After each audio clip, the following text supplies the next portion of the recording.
Blog Talk Radio. Women have the power to transform this world. We can end crime and violence if we all agree to do one thing: share. Let's share our wisdom, share our time, share our talents, share our finances, but most of all, let's share our love. This is the Female Solution. Join me, Naima Latif, every morning, 7 a.m. to 9 a.m. Central Standard Time, as we bring you stimulating discussions about the issues affecting our lives. If you're listening online at www.blogtalkradio.com/the-female-solution, press the blue button that says follow and get our daily topics every morning directly to your email and your smartphone. Hi, I'm Naima Latif, Executive Producer of the Female Solution Radio Show. We invite you to call in 515-605-9325 and participate in this daily think tank as we examine the challenges we face and develop solutions that restore peace and harmony. We are global transformers, changing the world from the way it is to the way it should be. We are one. Wherever we live on this earth, we are one human family. On behalf of our team of radio hosts, I'd like to extend a greeting to all the members of our family, whenever and wherever you may be listening around the world. To our family in China, Ni Hao. In India, Namaste. In Japan, Konnichiwa. In Korea, Annyeonghaseyo. In Russia, Здравствуйте. In Germany, Guten Tag. In Poland, Dzień dobry. In France, Bonjour. In Spain, Hola. In Italy, Ciao. In Egypt, Ahlan wa sahlan. In Ghana, Akwaba. In Nigeria, Peleo. In South Africa, Sawubona. In Senegal, Nangadef. In Kenya, Jambo. In Israel, Shalom. In Pakistan, Afghanistan, and Saudi Arabia, Assalamu alaikum. Greetings, and may peace be upon you all.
Thank you for joining me this evening. Tonight is part 2 of the Demons show from last week. If you missed last Sunday, I'm going to give you a quick review of what we talked about, revealed, and shared with our audience last week. Synchronicity is so interesting, so fascinating in my life. Things do not happen by accident, is how I look at it. Synchronicity is always playing this interesting little role about bringing things together, bringing things in my life and go, what is that all about? Why did that happen? No accidents in my life, no coincidences. It's all about paying attention for me to the signs from the Creator, from Spirit, from the cosmos, from the universe, and getting the messages that are being transmitted from the cosmos, universe, spirit of love, love, love, love, love, love. I am surrounded by love. I surround you with love. Love, love, love is everywhere. It starts here. So thank you for joining me this evening. I'm so excited about this show tonight. Why? Because synchronicity took over in my life. So for those of you who were not on my show, with me on my show on Friday, I mentioned that YouTube gave me a strike after last Sunday's show. They gave me a strike because of medical misinformation. Now, even though this show was about demons, there was very little medical discussion on my show, except near the end of the show, one of our callers talked about the V word. And I had a conversation for about half a minute or a minute about the V word. I call it the jab. We talked briefly, and wouldn't you know it, Monday morning I get an email saying, naughty girl, naughty girl, naughty girl. You don't talk about those things on YouTube because we control everything. So they gave me a 7-day strike. This is the last day of my strike, so you cannot find me on YouTube tonight because this is the 7th day of my strike. Naughty girl, talking about the V word, misinformation. So after that Monday morning email, I looked into, well, what the heck did I do wrong? What did I do wrong? Medical misinformation. For those of you who don't know, if you don't have a YouTube channel, you probably wouldn't know. But medical misinformation means you did not follow the rules of the WHO. That means World Health Organization. And this is actually written in YouTube regulations. It says right there, these regulations are to protect our listeners. We don't want our listeners to be misinformed by you crazy YouTubers. So we have regulations and rules that have been established by the WHO. That is the World Health Organization. You know, the ones who pressured us for 3 years to do things that we really didn't want to do and that we really weren't given full disclosure of, maybe? I don't know. Let's see. Think about that. Anyway, we're not going to talk about that because I might get another strike if we talk too much about it. But anyway, the WHO sets rules for YouTube about what you can talk about in terms of medical misinformation. So I was on strike for 7 days. This is my 7th day. Tomorrow I'll be on YouTube again. I might just make a hello YouTube video tomorrow just to celebrate. Back on YouTube. Don't talk about that V word, though, okay? So the interesting synchronicity is this. Starting Monday, we all started hearing about the demonetization, I'm going to say the demonetization or the demonetize of Russell Brand from YouTube. Wow, I'm like, did he say something about medical misinformation too? Wow, I'm in good company. Russell Brand, for those of you who don't know, has 6 million subscribers. I'm one of them. Because Russell Brand does what I am seeking to do on YouTube, and that is, number one, inform. Give information to people who listen that they can use in their life for basically to be free and take charge of their health and make good decisions about everything in their life. And that's one thing Russell Brand always concludes his shows is be free, stay free. So he got a big strike. They took away his money. I don't get money on 49 subscribers yet. I'm not there yet. You have to have 1,000 subscribers to get monetized. So you can imagine Russell Brand, people like Russell Brand, Patrick Bet-David, he has about 5 million. I think, what's his name? The other guy. There's people who have millions of subscribers. They're getting paid. They get paid to have millions of subscribers. Why? Because they read the advertisements that come on YouTube. You know, you can advertise with millions of subscribers. So the synchronicity is this. All last week, the headline for YouTube views was Russell Brand accused of rape, assault, horrible things that he did 15 years ago. And the UK government sent emails to all the TikToks and Twitter and YouTube and I think Rumble and said, you got to take that guy off because he's been accused of something really horrible. That was all. Okay, so all last week, synchronicity, the demonetized Russell Brand was the headline. Now, I'm looking at this word demonetized and looking at demons. All I could see was demons because that's what we talked about last Sunday. Demons.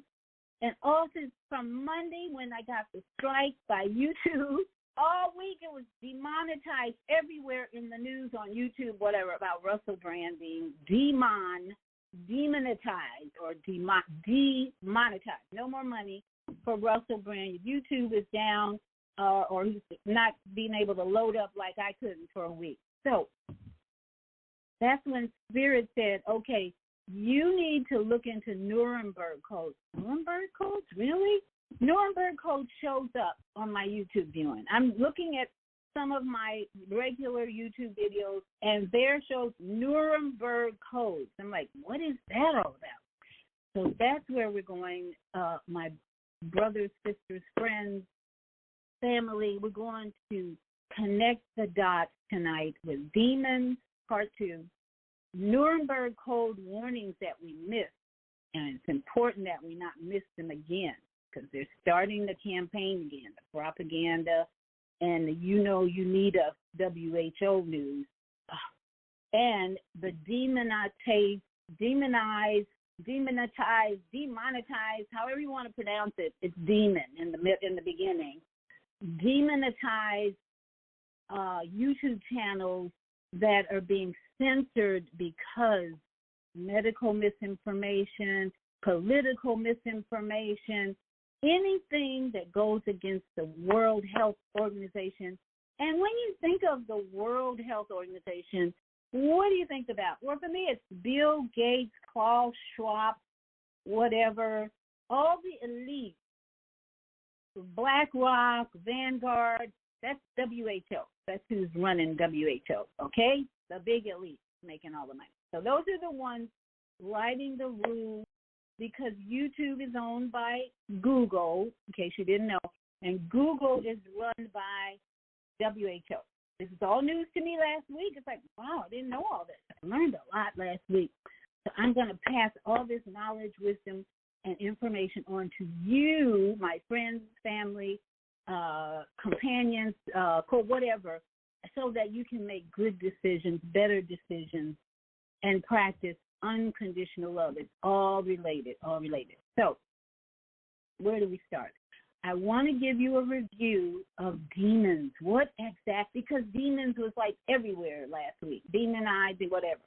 Last week, if you missed Sunday's show, I'm going to give you a quick review of how we broke down demons, because it's a confusing word.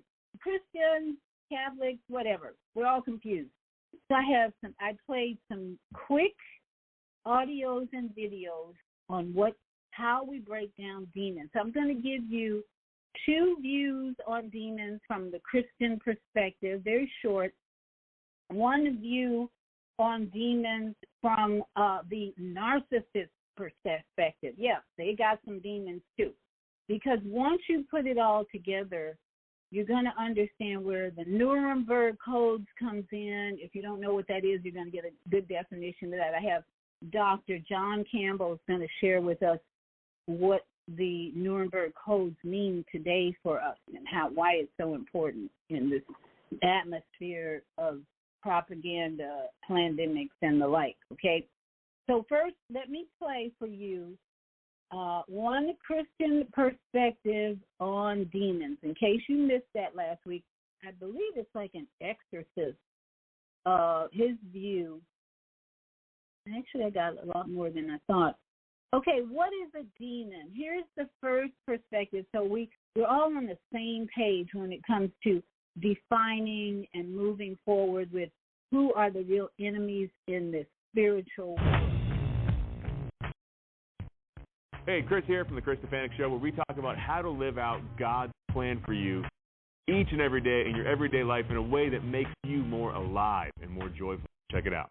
Before we dive into the topic at hand, what is a demon? Technically speaking, a demon is a fallen angel. So when the angels were first created, we might have talked about this on one of the prior interviews, but they had what the saints called the first 3 instances. So the first instance is that they were angels created in a state of innocence and goodness, instantaneously in a full act of comprehension and knowing of who they are, who God was, etc. So they could see everything. Whereas we it takes a slog year through life and learn and grow or fall, Yeah. and they saw it all with clarity. Instantaneously, yeah. And then the second instance is they made their choice. Are you going to follow what God is asking you to do or not? And then the third instance is the reward. So either they were given the beatific vision or they were immediately damned. And so, and even in session, the demons will talk about these three instances. One of the things I find interesting is that in that first instance, every single demon that if you do any protracted period of time and you're trying to force him to tell you certain kind of information, you can force him to think about the delight he had in that first instance and seeing how beautiful God's plan was. And yet he still chose against it, which is one of the reasons why they suffer so much, because they've given this thing up. So, and they try to keep their mind off it, but if you force them to think about it, there's not a demon that won't cry over the whole thing, right? So they'll literally start crying. But so the demon is basically someone who was an angel who was created good, who chose to refuse God's task, the task that God was asking him. And there's other things that go along with that particular sin that they had, but they ultimately just refused to accept God's assigned task. Now, what's interesting, though, is that their assigned task, who a demon is, his personal identity, his very nature, his essence, is his assigned task. Wow. So when he refused his assigned task, it was a perfect act of self-hatred. So they hate themselves, too. Which is why when I hear people saying they hate themselves, I'm like, don't do that. That's what demons do. Oh. It's hard to come back with another question here. But that's like, I just want to chew on that for a while. There's so much for the spiritual life in that. There is, yeah. Because there's so much that mirrors my own temptations or falls. That's like, it's exactly what you see in them. Like they don't just want us to think things they think, but as they think. Right. And people think, telling people to love themselves, that's just pop psychology. No, that's a part of Christian life. Demons want you to hate yourself, to loathe yourself. That's right, yeah. Man, wasn't that great? Listen, if you don't want to be happy, be sure not to subscribe. But if you want a more joyful life, one Christian perspective, for those of you who just joined us, we're just doing a quick review of last Sunday on demons, because we set the foundation, we set the definition of demons by hearing from two Christian leaders. One just said they're fallen, and it's interesting, they're he. So these fallen angels, according to this guy, are he. They're male entities, whatever. Self-hatred. So self-hatred, it's a male in spirit, fallen angels. That's one Christian perspective of demons. Now here's another one, which is kind of the opposite, because he's going to say, no, they're not fallen angels. So we got confusion galore in the Christian community. According to Jesus, demons are disembodied spirits, which means that demons are not and cannot be fallen angels. What? Which means that demons are not and cannot be fallen angels. Why? In other words, how do I know that? I know that because angels are not disembodied spirits. Angels have a celestial body, and they can also manifest themselves at times in a terrestrial body. In other words, a physical body. And I proved that to you several weeks ago when we talked about fallen angels having sex with human women. Even God has told us in the book of Hebrews that we ought to entertain strangers, because many of you entertained strangers, and they were actually angels, and you were unaware of that. Yeah. So, if demons are disembodied spirits, they can't be fallen angels because angels have bodies. Now, let me take this a step further, because okay, so one Christian says they're fallen angels, one says no, they can't be fallen angels. At least he doesn't put a gender to them, though, so we're kind of neutral here on the second viewpoint. They're terrestrial, celestial bodies. Okay, so we got confusion in the Christian community about what is a demon. So we're going to go to a more practical definition, which is narcissism and demons. This woman, who's a Christian, I believe, describes demons in terms of the energy that big egos demonstrate, called narcissists. So let's hear this. And again, if you're just joining us, we're just setting the foundation for the definition of demons, because as I said last week when I got struck down by YouTube for you being medically misinforming people, that the word demon showed up as demonetized Russell Brand. All week long I'm seeing demonetized, and demon is the one word in front of demonetized, which kind of shows you the connection in being demonetized. Whatever. We're going to listen to one more definition, or let's say description of demons, so that we're kind of all on the same page of what we're talking about when we talk about the Nuremberg Code warnings that we missed for the last, since 1947, and which now we're seeing court cases on this Nuremberg codes that we missed. So here's another description of demons that we played last week in terms of narcissism. Why do narcissists mess with your mind so much? It's because your mind is Satan's number one target. If he can get in your head, he can affect and infect every other area of your life. And he starts by using the people closest to you.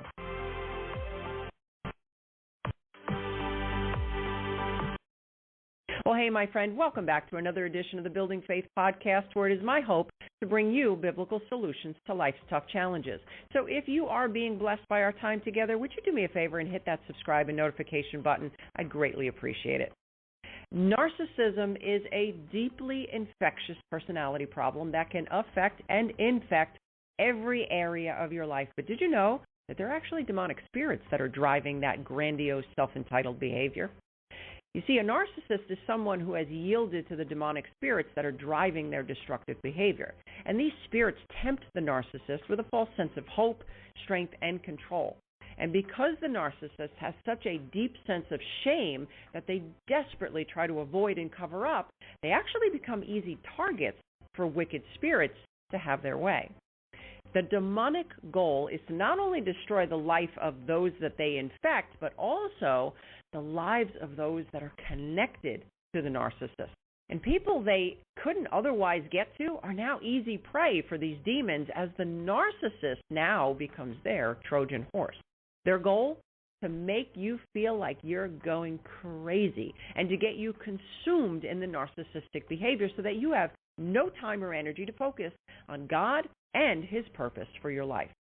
Demons will use narcissists, number one, to jam up your receiving signal from God. Number two, to keep you on an exhausting emotional roller coaster. Number three, trap you in a toxic mental spiral. Number four, deceive you into believing that as a Christian, you're somehow responsible for improving this person's behavior in the relationship.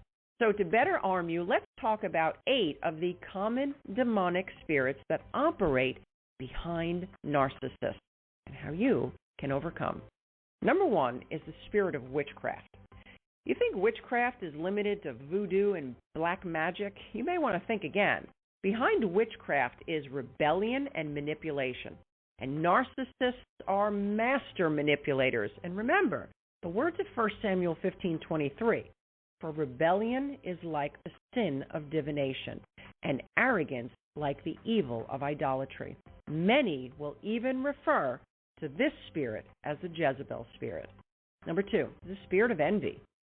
Envy is a resentful dissatisfaction over what another person has, and its quiet cousin is covetousness. And Scripture is clear, thou shalt not covet. But narcissists always feel entitled to have what they don't. And Satan is the prince of envy. Envy actually may be the head demon, but there are several sub-demons that are operating here as well, like murder, revenge, spite, anger, strife, hatred, cruelty, divisions, envy, competition, just to name a few. And number 3 is the spirit of confusion. There's just something sinister about confusion. It's a weapon that the enemy uses to unleash his attack through mental and emotional distraction and disorientation. It's designed to paralyze you with overwhelm and cause you to question the Word of God and even your own sanity. And this is the realm that narcissists love to play in, as it takes the focus off of their diabolical behavior. Number 4 is the spirit of condemnation. since deflection is the name of the game with a narcissist, it is no wonder that the spirit of condemnation is right there to encourage hateful accusations designed to find fault in their victims. Their aim is to create a sense of hopelessness within you through constant criticism and blame shifting. Number 5 is a spirit of control. Controlling people don't have anyone's best interest in mind except for their own. And they will seek to control the narrative, their image, and you, and will use mental and emotional tricks to get you to do their bidding. Angry, bitter, traumatized people are targets for narcissists, since their emotions can be so easily manipulated. And the spirit of control is also often referred to as a Jezebel spirit. And number 6 is the spirit of deception, aka a lying spirit. Narcissists are addicted to lying. With their word salads, word shifting, truth avoiding, hollow flattery, the narcissist's only ambition is to exaggerate themselves and diminish you. And these spirits of deception open the door to other evil spirits like religious bondages, superstitions, false prophecy, accusations, gossip, slander, false teachings, and, of course, confusion. The narcissist is the bullhorn for Satan's lies. But Proverbs 12:22 reminds us that lying lips are an abomination to the Lord, but those who act faithfully are his delight. And number 7 is the spirit of pride. The spirit of pride operating in a narcissist is boastful and impatient as it strives to get its own way. It is the cornerstone of every narcissistic foundation.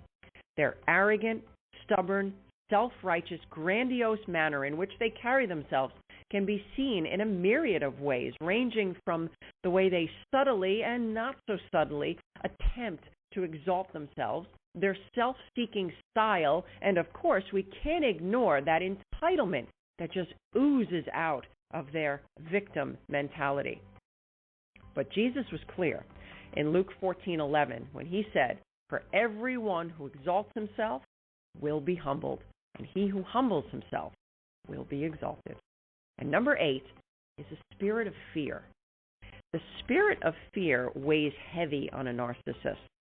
Behind their false bravado is a scared, immature little child who can't function well in life. And although they come across as fearless, it's actually just a facade that they erect to get others to think that they have confidence where there is none. They carry intense shame that they cover up, and they look for targets who are insecure and easy to manipulate to give the appearance of courage. But the truth is they are riddled with fear, and that's why they try so hard to control and manipulate you. So my friend, what do you do? Well, number 1, the command can be summed up well in 2 Timothy 3:1-5. But understand this, that in the last days there will come times of difficulty. For people will be lovers of self, lovers of money, proud, arrogant, abusive, disobedient to their parents, ungrateful, unholy, heartless, unappeasable, slanderous, without self-control, brutal, not loving good, treacherous, reckless, swollen with conceit, lovers of pleasure rather than lovers of God, having the appearance of godliness, but denying its power. Avoid such people. Number 2, if the damage has already been done, I want to encourage you to get the healing you need and to trust God again, and not be so vulnerable to these people. All right, so we've gotten 3 pretty good definitions or beliefs or suggestions about what demons are. Which one do you identify with? Do either of those give you some insight or intelligence or knowledge, understanding about what demons are? Because we're seeing it in the society we live in, I think, more and more in a practical sense, the way she described it as envy, fear, pride, deception, control, condemnation, envy, witchcraft. Any of those ringing for you who are here with me tonight? We want to be very clear about, in your own mind, what you think a demon is, so that as we go into the next half hour, I don't know, Naima, which number are you? I don't see your regular number, so I need Naima. If you could press 1. I think have you pressed 1 already? Let me see. Naima's here in the studio for a commercial, so we're going to go to a commercial. And when we come back, we're going to talk about the Nuremberg trials, which so reveals and tells us about the demons in our society today. I was shocked to have this information come to me, and now I'm going to share it with you so that you can be wiser, freer, and better able to make decisions. Unmuted. Okay, so we're going to open the mic of our executive producer, and we're going to commercials. When we come back, if you have any questions, comments, please press 1 if you're in the studio. And when we come back, we're going to go right into our Nuremberg trial description and then the Nuremberg Codes, so that we can connect the dots about demons, demonetizing, and more. So, Naima, thank you for being with us tonight. And we have an opportunity to transform the whole global society in the next 50 years. 50 years from now, the earth will be populated by a new generation of adults, many of whom are yet unborn. Our mission is to nurture them in childhood with love, guidance, and protection, and to raise them in healthy, happy families. If we impart values of compassion, generosity, and respect for fellow human beings in the next generation of children, they will create a world where people can live together in peace. This is our goal. Be a part of the transformation. Get your copy of the book, The Female Solution. Go to www.naimalatif.com. That's www.naimalatif.com.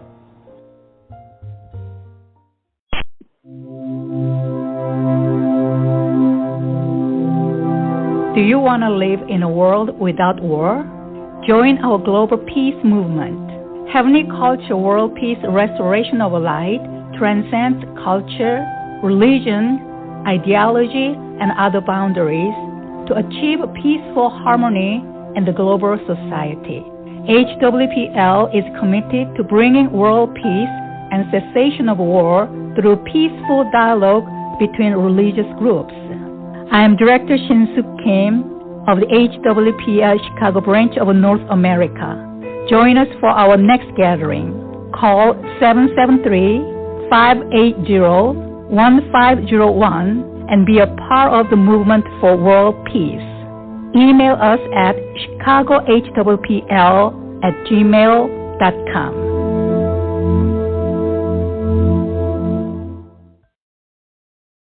Essentials will help your business, your family, and you eliminate toxins and create a step-by-step plan to nourish your mind, body, and spirit. Click here to learn more. Everything you need, what your body needs, is found in nature. So Susan Essentials doesn't do it any other way.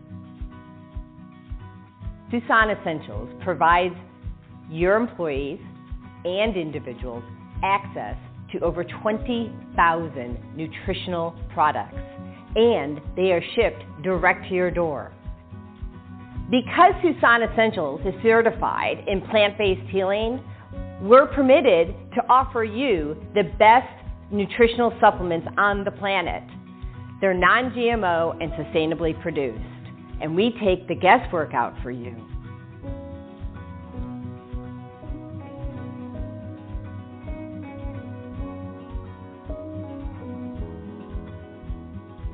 Let Susan Essentials help you take control of your health today.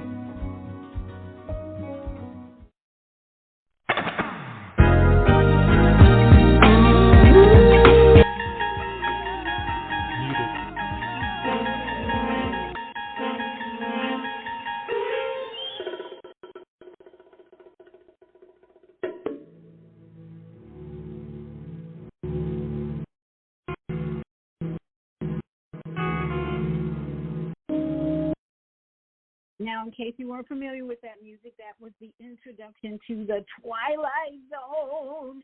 Every week when I watch what's going on in our country, in our world, it's like another Twilight Zone episode. So I'm just passing the popcorn. And tonight, let's have fun with it if we can. But I want to introduce you to the Nuremberg trials. For those of you who are not familiar with that, I was reintroduced to it this last week after demonetizing Richard or Russell Brand.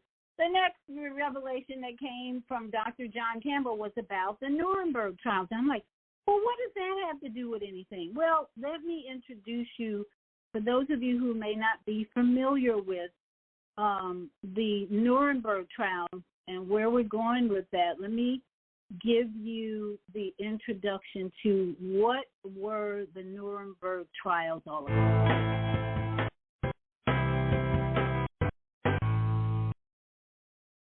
The Nuremberg trials are remarkable in many ways. Until then, war crimes or crimes against humanity were not clearly defined legally or not defined at all.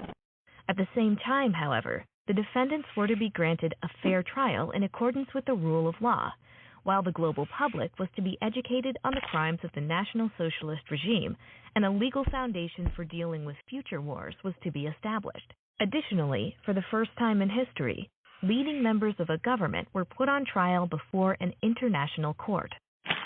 The major war criminals trial against 21 high-ranking representatives of the Nazi regime was held from November 20th, 1945 until 1946 in the courtroom 600 of the Nuremberg Palace of Justice. The so-called follow-up trials were concluded in 1949. For the first trial, 4 judges and 4 alternate judges of the Allied powers were to determine the personal guilt of the defendants and find an adequate sentence. The indictments referred to crimes unprecedented in scale. These were, among others, planning and waging a war of annihilation, systematic mass murder, displacing civilian populations, and the destruction of entire cities. The task of the 4 prosecution teams was not an easy one. Even though the crimes of the Germans during the Second World War were committed for the whole world to see, were well documented, and there were many witnesses, a conviction was uncertain because the legal foundation for the trials had only been created with the London Charta and had not yet been proven. The trials were therefore especially important in order to find a legal response for crimes committed during the war. The different sentences then made it very clear that the trials were not about taking revenge, but about judging the crimes based on the existing documents and depositions. This notion is further supported in the defense counsel. All of them did their job voluntarily and had different reasons for participating in the trials. And last but not least, the press has to be mentioned. From the beginning, the Allies were aware of its importance. In order to secure the coverage of the trial that would be as complete as possible, office space, accommodation, and additional seats were created for the media representatives. And the demand was high. Reporters from over 20 nations took part and produced content for newspapers, the radio, and even film. This was done for the global public to enable it to form a detailed opinion of the trials and all of those involved. But there's another particularity to be mentioned. Due to the internationality of the trials, for the first time ever, a team of female and male interpreters simultaneously translated into all the relevant languages, a very difficult task, considering that many interpreters were themselves affected by the war. Despite the overwhelming media response and the pioneering role of the trials, for example, for the International Criminal Court in The Hague, it would be wrong to call them a success story only. Although most states today are committed to human rights and international law, the implementation of these principles is often challenged by foreign policy and the interests of individual states. This makes it all the more important to continue the public conversation about the Nuremberg trials and their significance in the future. And that is exactly what the exhibition at the Memoriam Nuremberg Trials does. Okay, so we're going to go deeper into this Nuremberg Codes that she didn't mention, but I hope everybody got a little history lesson there back in 1945-ish, 6-ish, 7, 8, 9. They had trials for war crimes, international court. Now, let's look at what happened in the last week with one individual who is totally anti-establishment, anti-medical stuff, anti-everything. They put one individual in an international court last week, and it was on all the major news stations, YouTube stations, and the international court decided probably 50-50 that this man is guilty of rape and other things, and we're going to demonetize him, demon him. What the fuck? So everybody's like confused, analyzing, well, what happened, and is he guilty or is he not? But here's the bigger picture. The bigger picture is Dr. John Campbell breaks down the codes that have been violated for the last 3 years or more in this country and worldwide. A global problem of Nuremberg Code violations, which is why we now have in many courts, international courts, lawsuits against the United States and other governments who committed crimes in their opinion. So let me play this introduction to Dr. John Campbell. He was, again, Dr. John Campbell, for those of you who don't know, he's on YouTube. He was crucified in the same light as basically Russell Brand for medical misinformation. Now, he's a medical doctor, but he was taken off YouTube, and all the medical misinformation that the WHO outlines for YouTube was violated by this doctor. But he comes back with a very important piece of information about the codes that have been violated in this country and the world for the past 3 years or so. So I want you to hear from Dr. John Campbell, and then I'll take calls if you have any questions or comments. Well, it's Wednesday, the 19th of September, and a warm welcome to this video. Now, today's subject couldn't be more serious. It's about the Nuremberg Code of 1947. During the Second World War, of course, many atrocities were committed, and a certain group of atrocities were experimentation on human beings, deeply evil acts. Now, my life kind of changed a bit, really, when I went to this villa here. This is the Wannsee Conference Villa. And on the 20th of January 1942, Reinhard Heydrich and Adolf Eichmann and cronies met here in this beautiful setting near Berlin to work out what they euphemistically called the final solution. And this whole villa now, in immensely good taste, it has to be said, but very distressingly, has been converted into a memorial stroke museum for victims of human experimentation. Now, I'm not going to show you the material that I photographed in there, but if you do get the chance to visit, as I say, life-changing experience. Nuremberg Code, based on 10 points. The first one, all people that are experimented on in human experimentation, and this is sometimes necessary. We think about randomized double-blind controlled trials, for example, but they must enter it with complete free will. It must be utterly voluntary, and they must have complete informed consent to know what they're doing. And I'll unpick some of the details on that later. But free will, informed consent, people must know what they're getting into unambiguously. Second point, the human experiment must be the only way to get the information, and that information must be worthwhile. It must be worth getting that information. And it must be based, third point, must be based on previous knowledge, possibly animal experimentation, which we could debate about as a separate ethical issue, of course, but based on the best available science. So this is not just some sort of leap into the dark, some completely, completely untested technology, for example, that we're experimenting on. millions of people with. It must be based on the best available science and previous knowledge with full experimentation getting up to that stage. Fourthly, it must avoid any unnecessary suffering. There must be no unnecessary suffering in human experimentation.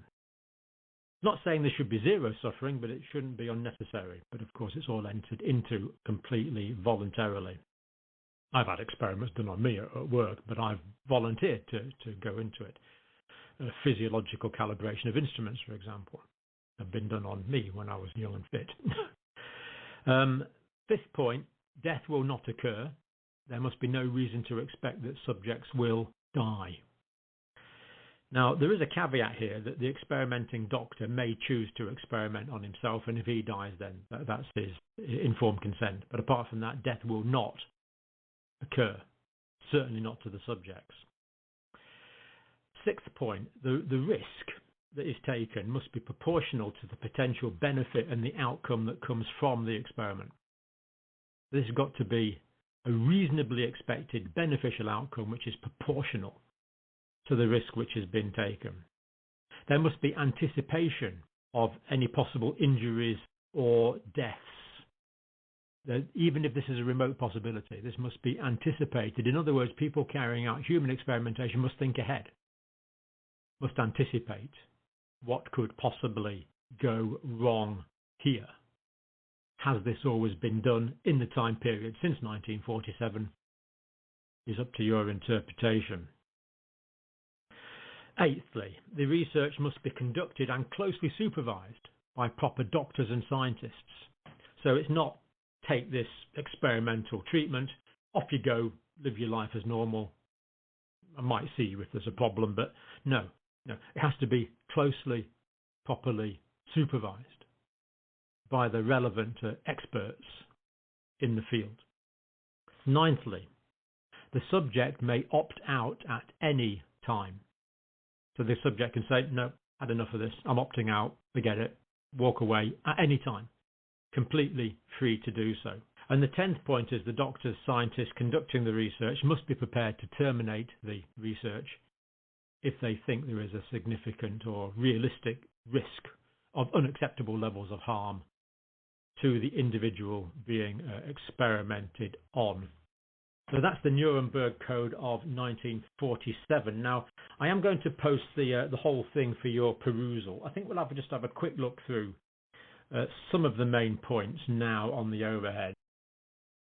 So this is the Nuremberg Code 1947. It's in many historical documents.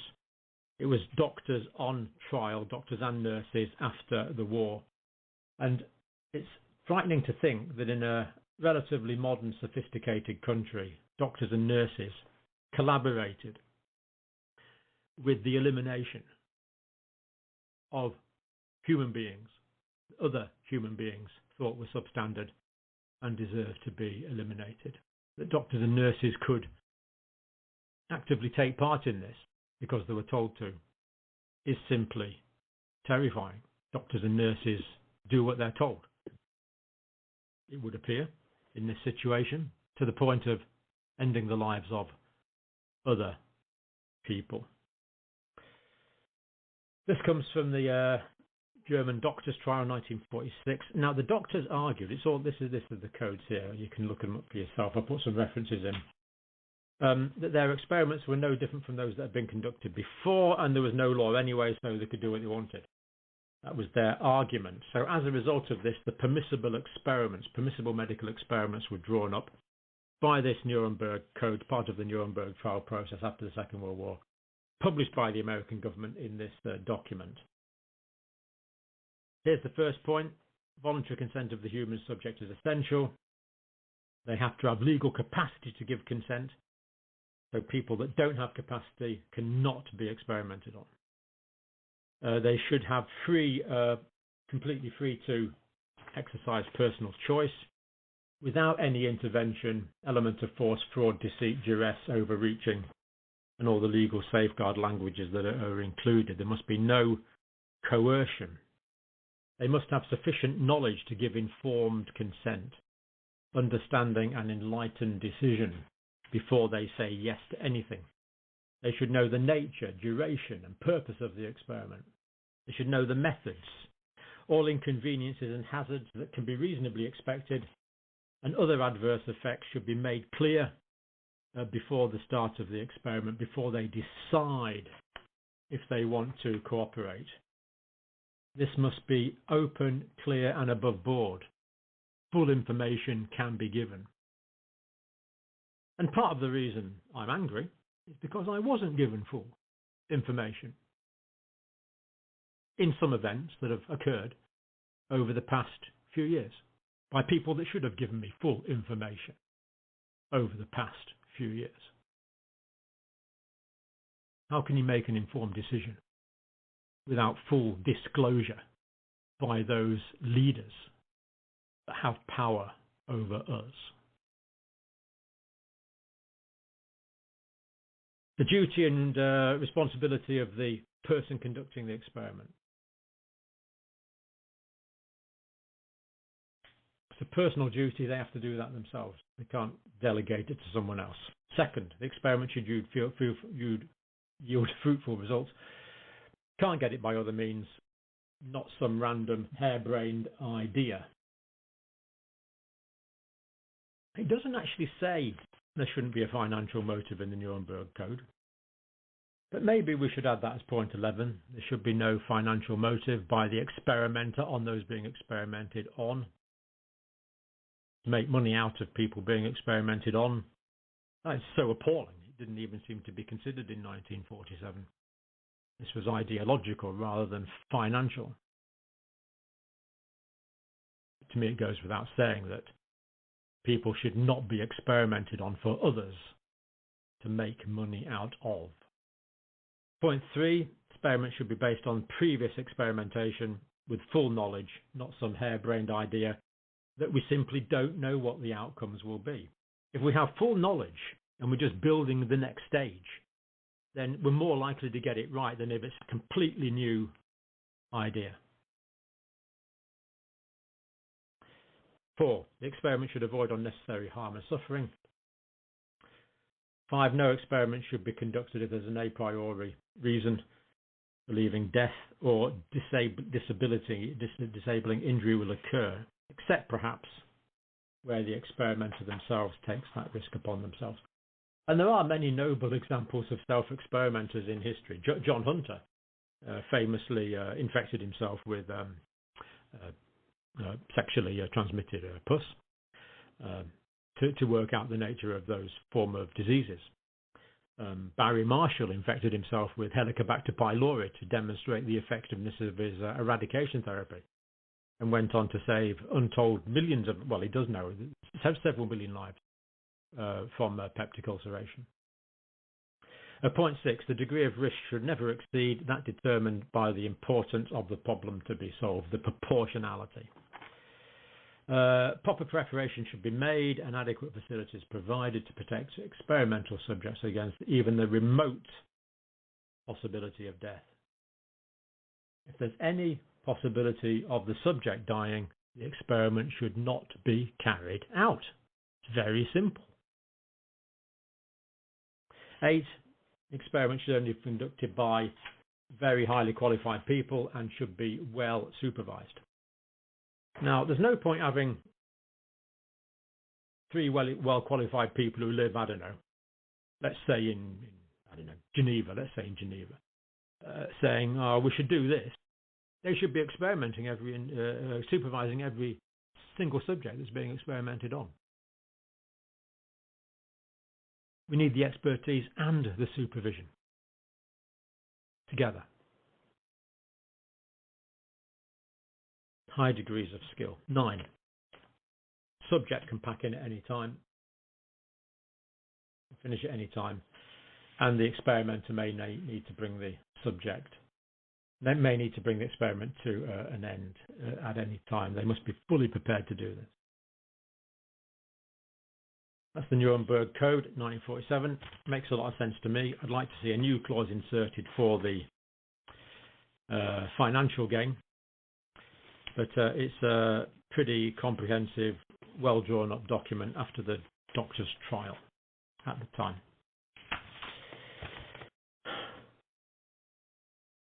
an indictment on humanity that it needed to be done in the first place, of course. Have we moved on from then? Of course, we hope so. If history does anything, it's a warning. History is a warning for the future. I'm not going to overinterpret. Okay, so Dr. John Campbell, if you didn't hear him, he's angry.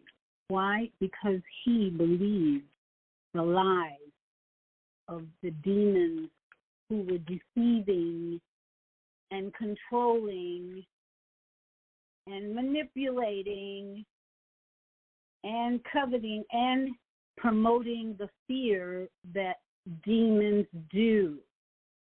So I listen to Dr. John Campbell occasionally now because a year ago he was in full support, or maybe 2 years ago, he was fully supporting what our government and medical systems were promoting.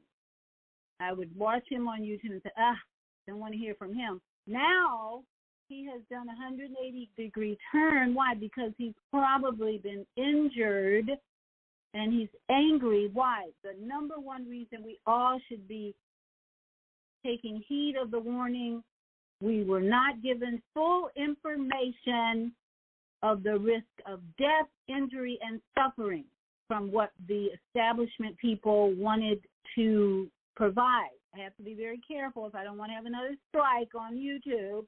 And please, anyone who has a comment, no use of the V word, please. And if you want me to be back on YouTube on my tiny house village. But as he said, there's a need to enter another code clause. The reason that we needed to enter another code or clause, let me play a little music on that subject here. I love to bring in a little entertainment.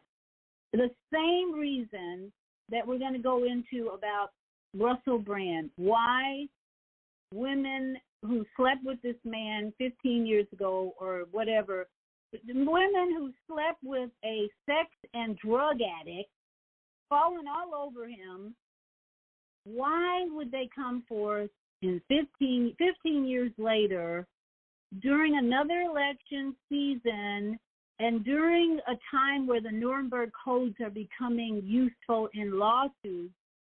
Why would these women come forth at this time? Let me give you a little clue here with some music.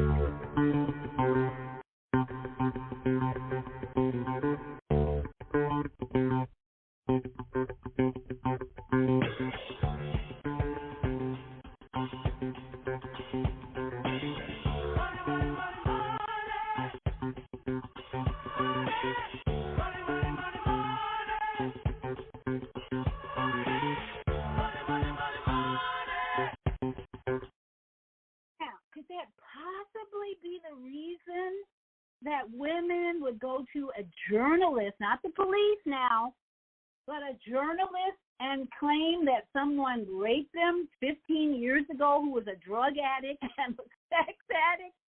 Oh, my goodness, Pastor Popcorn.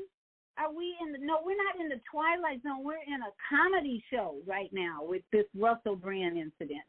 And then these people want to YouTube, the WHO is part of this big comedy show now, wants to demonetize the man who has 6 million subscribers listening to him every day whenever there's a video. Why? Number one, I'm one of those subscribers. Number one, he's funny as heck, sarcastic. I go to YouTube at night and I watch Russell Brand and I'm laughing the whole time because he's so funny and so true with his presentation. And if anyone in my book repents and writes a book about your promiscuity, your crazy sex life, your crazy drug life, and then women come out 15 years later and say, well, he was mean to me, he raped me. What a show we're in. We're going to go to a break, and I want you to think about what you just heard with the Nuremberg Code warnings. Number one, Many people were not given full information, knowledge to make a reasonable decision. So what we can look at the last 3 years, and then going forward as we talk about this situation with women being raped and drug addicts, sex addicts. When we come back, we think about crimes against humanity. This is what I want to talk about in the next half hour or so. Crimes against humanity. Who is committing the crimes against humanity? The rapist? The government? The pharmaceutical companies? Think about who do you think are the biggest criminals against humanity? And that's why we have to look at the distractions that come up throughout the year, day, week, that say, oh, my, he raped me. It's serious stuff. It's serious stuff when men force themselves on women and when men force themselves on other men. It goes all around. This is an insane society we live in, violence. But what does it amount to? Again, we go back to the demons in many of us that perform these insane crimes against humanity, and then they want to get money for it. And that's what we witnessed for the last 3 years. We witnessed corporations profiting big time in the billions for crimes against humanity. So let's get real, brothers and sisters. Stop being distracted and come together and fight the real demons, not Unmuted. The people who are promoting truth. So we'll be right back with your calls. I have a caller, 706-202, who's going to come right back to you after this next break. Thank you for joining me this evening as we raise our consciousness about the world we live in. Here we go. Commercial.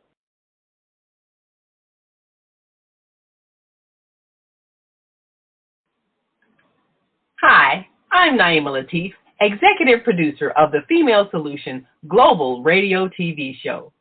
We are a part of the online network of Associated Internet radio hosts, On Air. On Air empowers you with transformative news and interactive radio TV shows. This is such a wonderful time to be alive and to see our human family coming together as one community as a result of that powerful tool, the Internet. We can now talk directly to each other all over the world. There's no need for conflict or misunderstanding. There's no need for violence to solve our differences. We can talk to each other face to face until we reach an agreement. On Air offers a fantastic global guide to communicators from all over the world who are using their internet platforms to inspire us to strive to be our best selves in order to become the kind, compassionate, loving people we were all born to be. Once we do that, we'll see planet Earth transformed into a place of peace. Subscribe to the recommended YouTube channels, Facebook pages, and podcasts created by these Voices of Enlightenment. On Air provides daily news briefs and a weekly magazine to keep you abreast of events and opportunities. On Air news affiliates in television, radio, and print share information, insight, and interviews with notable personalities. Go to onaireverywhere.com for a daily dose of uplifting news. We're on air everywhere, online all the time.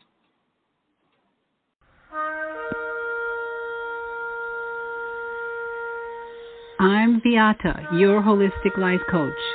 These days, it's more important than ever to work on your physical, mental, emotional, and spiritual health. Are you consciously breathing deeply in stressful moments? Do you have a plan or daily routine to maintain balance in your awesome body? Are you struggling to be disciplined in your eating habits? When you partner with me, I'll help you develop a personalized health plan that works for your particular lifestyle. You can find out more about me at yourholisticlifecoach.com, where you can also review my 3-step protocol to guide you to abundant health. That's yourholisticlifecoach.com. And I'm Viyahta.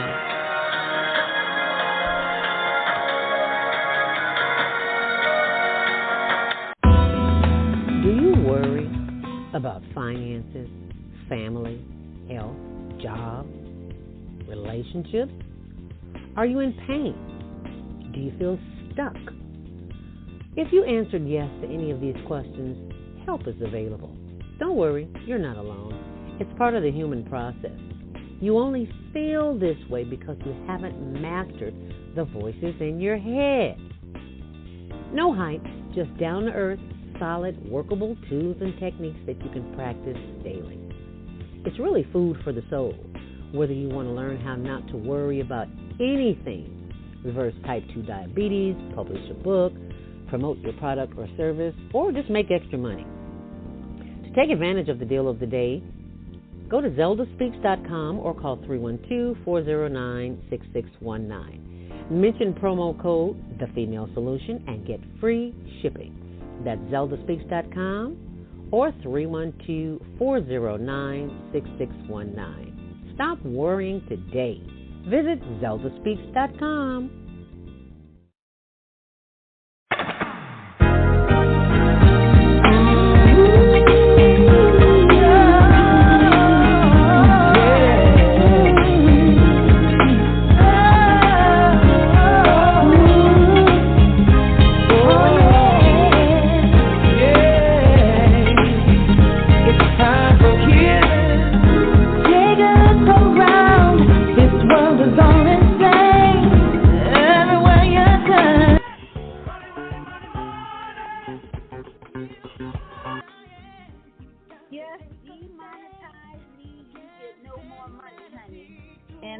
We saw all last week, conversation about, is it fair to demonetize someone who's using the YouTube platform that is ruled by the World Health Organization?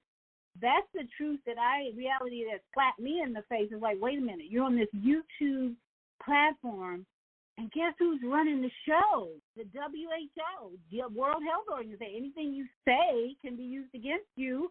And no more money, demonetized. There you go, gone, bye-bye money. So I don't have enough subscribers to worry about that. But for someone who I've been listening to, I think is legitimately promoting truth and waking people up and bringing news that is important, we know what's going on. The money it's all about the Benjamins, baby. And why are we divided on this? Because so many people are unconscious and full of demonic energies, like we just talked about. The witchcraft, envy, confusion, condemnation, criticism, control, deception, pride, and fear. This whole thing about crimes against humanity, how were they able to bring about the crimes against humanity? Well, how about people not opting out, not told they could opt out anytime? How about anticipation of injury not being discussed? How about the risk not being told the risk would be not proportionate?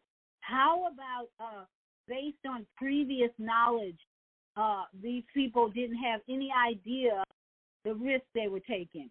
Only way to get information and informed consent. So that's what we were looking at with people who willingly took part in the deception and the fear-mongering over the past 2 years. And here we go again.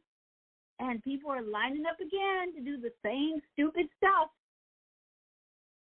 Mouth open, mouth closed. Let me go to a caller because this Twilight Zone episode just keeps coming, and I'm just trying to pass the popcorn. Anyway, let me go to Brother Kwame Sunhort. Your mic is open. Welcome to Soul Healing. Grand Rising and greetings, Sister Viyahta. I sit here in Ouachita land in Hot Springs, Arkansas, up under this almost full moon inside the Anipe that we've had service and ceremony all this weekend. And, wow. you know, it's really a thing to where you call in and then everything has been peaceful and about healing and about rewiring and reconnecting to Ina Makad, Mother Earth, and doing ceremony, and then you go on the show and here comes the demon. This is what you're getting ready to go back out into the world and deal with. Because this is not, the Nuremberg trials were late. 1932 to 1972 was the Tuskegee experiment. And you said the United States took part in creating the Nuremberg laws and what they put out, but they were breaking the laws because that experiment's been going on for 40 years. Do you know who Joseph Mountain is? No, who's that? You ever heard of him? Joseph, what's the last name? Joseph, Mountin, Mountain. Okay. He was the visionary in 1946 who started the CDC. He founded the CDC, the most vicious place of viral infection on the planet. And this country, you saying, oh, the Germans did, where did they get it from? Where did Planned Parenthood, where did genocide come from? Margaret Thatcher, what's her name? Planned Parenthood. Singer. Yeah, she did that, and that Hitler read her book and read about what they did to slaves in this country. You look at the Nuremberg trial. No, what about this vicious animal that we live on? The millions of indigenous people that have lost their lives. You know that they killed more Native Americans with a barrel of rum than they did with a barrel of a gun. Smallpox, infections, diseases, blankets given to people, wiped out whole nations that don't exist on this Turtle Island anymore. You talk about justice and these women that's coming up. What about the women that's raping women? They don't come up and put themselves out on trial and say, oh, she did this to me. Why don't the women do it against women? See, we pick and choose how we want to make the news. And it's really sad that we have gotten to this point, that we have gotten to the point where we're looking at pointing fingers at everybody, and this vicious cesspool of government that has massacred millions of people on this Turtle Island. And we talk about somebody else. Fix your home first. Well, we are looking at right now a government that is so, insane. In my opinion, this is my opinion, this government is so insane in the daily. Who voted for them? Who voted for them? Well, that's part of the insanity, that we actually have this voting process that doesn't mean a damn thing, really, because we vote the same people in and out, and we're not seeing things get worse, in my opinion. The fact that right now we have an invasion on the border, and I don't know how many people realize what's really going on, that Venezuela, from what my sources are telling me, and I don't look at mainstream media at all, but I don't know if you're aware that Venezuela has basically emptied their prisons and are putting people on trains and buses and sending them to sanctuary cities, to Texas, wherever. They're invading the United States. And President of Venezuela was in China this week. I don't know why, but it seems kind of suspicious that he would be in China, maybe celebrating the invasion or something. Does anybody know more about that? What the thing that you're looking at, Viyahta, all of that South America that's below us, United States invaded and infected those people down there from Venezuela, Colombia, Peru. All of those were invaded. Where did Noriega come from? Where did the cocaine industry come from? All of South America, that was United States pumping chemicals in there to make the drugs. United States did that. We don't want to look at ourselves. we got so many issues going on globally, not just in Africa. That's whole nother story, that we've been interfering in people's politics for so long, and then the idea that this program, this fear program that's going on even now, where everybody needs certain things to survive the next virus floating around. I'm not going to say the other V word, but this is why this whole thing with demonizing Russell Brand is so ridiculous, because we know what it's about. No. Let me take that back. Some people don't have a clue is what I'm looking at. The comments on some of these analysis of Russell Brand are like total unconscious cluelessness. Why are we giving one person so much power? Exactly. Why? No, here's what people want to do. They want to debate on whether the women accusing him are right or wrong. That's what they want to do, is debate about somebody coming forward 15 years later accusing somebody of rape, and then a whole business demonetizes your program because of accusations. This is like a Saturday Night Live skit almost that you're watching. You're like, are these people for real? Who wrote the script?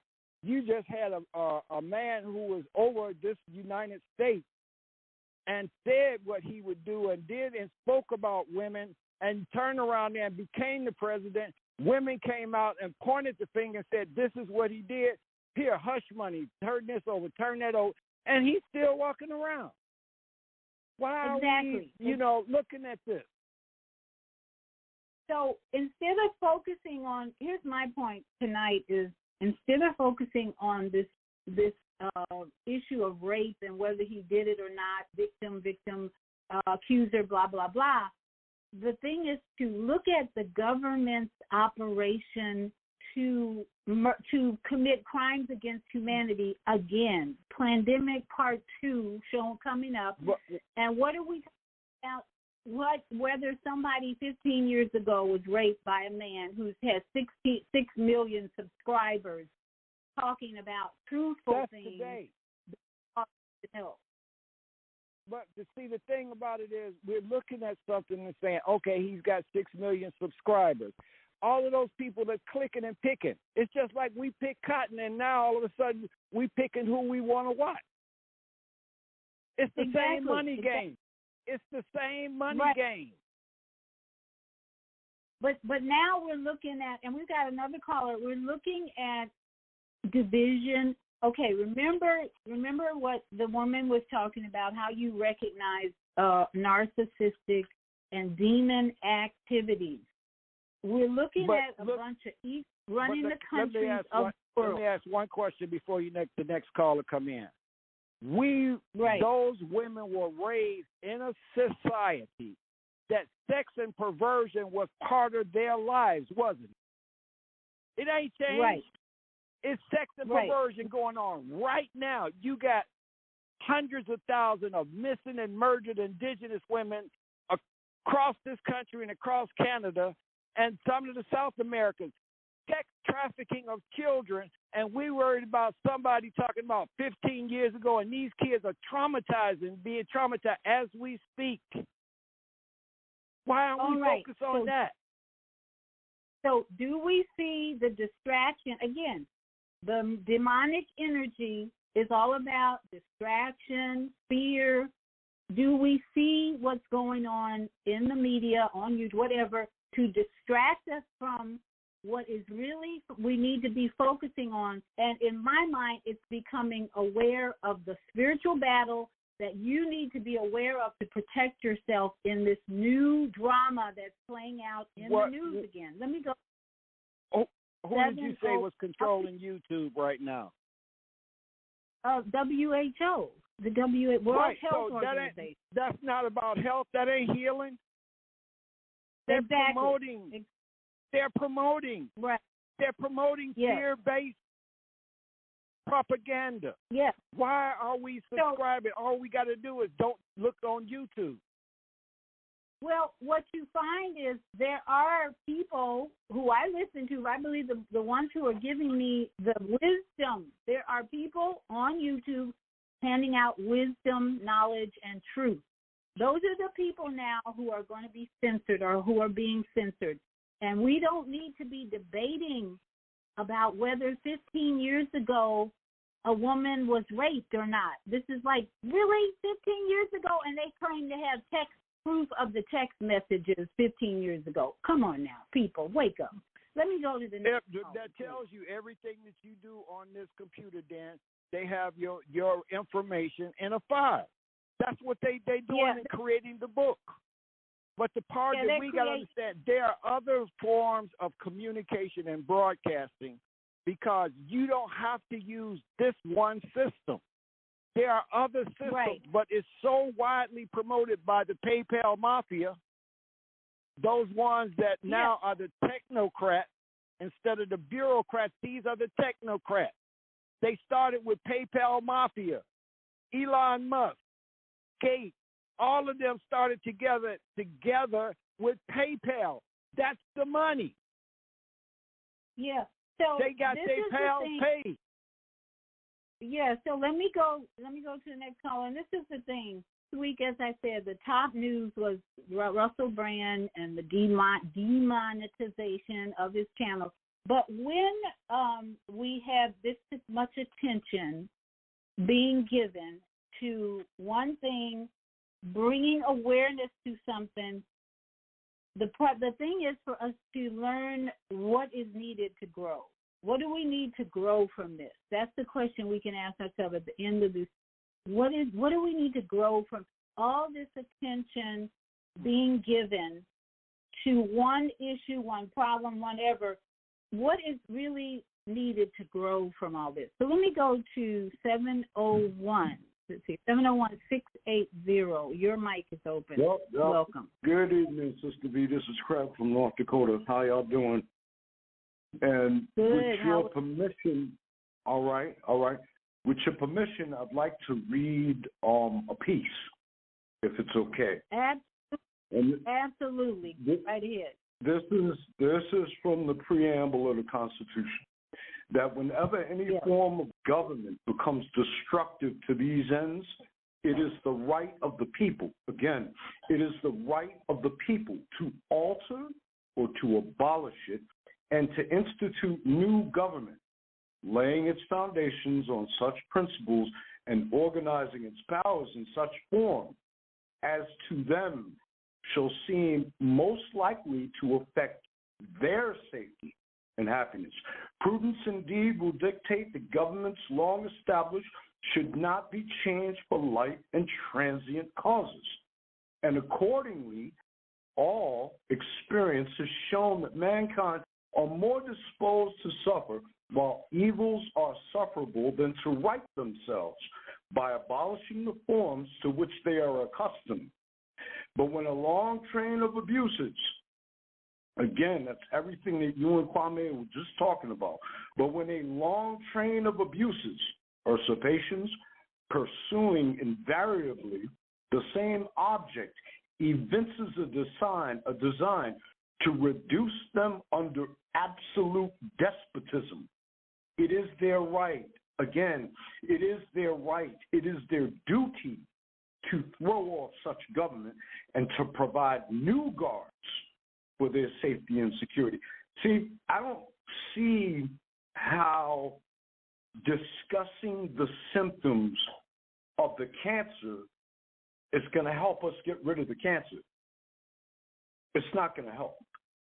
And the only solution I can think of rhymes with evolution. And I think we all know what that means. And we know what word I'm talking about. It rhymes with evolution. But people are scared. People are holding on to life. They're too embedded in their own flesh and selfish instead of wanting to go out there and take one for the home team so that the next generations don't suffer. One of the things Kwame taught me a long time ago, this is during the pandemic, he asked me to ask myself, am I being a generational thief? By not doing anything and sitting idly by and allowing an imperialist, capitalist, corporate society, because keep in mind, we aren't under constitutional law anymore. That's not the order of the day. The order of the day is America, these lands belonging to a lot of our ancestors, are being sold right out from underneath us while all of what you're talking about is taking place, being sold right out from underneath us. We won't have a country, and the only thing I see on the horizon for us is subjugation. And if we don't do anything now, it is a subjugation that's probably more than likely well deserved, because no one's really going out, really willing to go out and take that hit. No one wants to do it. We saw it. Other people say one thing about January 6th. I say something else. Why are we still acting like we got a fully functioning government when we don't? So thank you. We can talk around the problems all we want. I hate to make this political, but I have to, because these are the conditions that we're in right now that won't allow us to fight the war on the spiritual playing field, like Kwame is talking about. It won't allow for that. You know, and a lot of us don't even know how to get there. How do we get that to that battlefield on the spiritual plane? How do we get there? That's my question. And, you know, is it going to be solved by discussing all the symptoms of the problem versus actually going out and doing something about it? And I'm gonna yield back, and I'm going to keep listening to the show because I ain't been on here in a long time. Y'all going ahead. I done spoke my PIECE and my PEACE. Love the growth, Craig. I love the growth. We've missed you a lot. Let's yeah. see. Because we need as many voices of wisdom these days to speak to power and to wake. Generational thievery. You know what I'm saying? Generational thievery is the same thing Kwame was talking to me about like 2 years ago. How am I robbing the next generation? Right, because in our tradition, as the elders has always told us, what you think and what you speak should be for 7 generations. 7 generations. We have to look at what we're doing and talking about right now is going to affect those great-great-great-grandchildren. Unless we change it, because this country was founded on what? Revolution. It wasn't evolved. That word, this country was founded on the revolution of taking land from people that were already living here. Yeah. Why we've got thinking along the same terms.